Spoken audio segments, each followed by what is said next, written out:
بذارید برن و گیر یه آدم عوضی بیفتن تا بفهمن چه نعمتی بودید. بذارید برن تا دلتنگ حرف زدن با کسی بشن که بدون توضیح حالشونو میفهمید.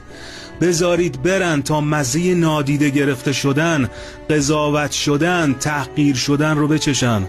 آدما قدر آرامش رو وقتی میفهمن که طوفان تو چشماشون جا خوش کنه. قدر صداقت رو وقتی میفهمن که دروغ تا مغز و استخونشون ریشه کنه. بذار گیر آدمی بیفته که عشق فقط موقع نیاز بلده، کسی که حوصله زخمای کهنه‌شونو نداره، تا بفهمن دلسوزیتون از روی ضعف نبود، نجابتت حماقت نبود، وفادار بودید نه وابسته. بذار بفهمن امنیت فقط یه واژه تو لغتنامه نیست، امنیت تو بودی. بذار پرشن از حسرت، ما مسئول نفهمیدن دیگران نیستیم.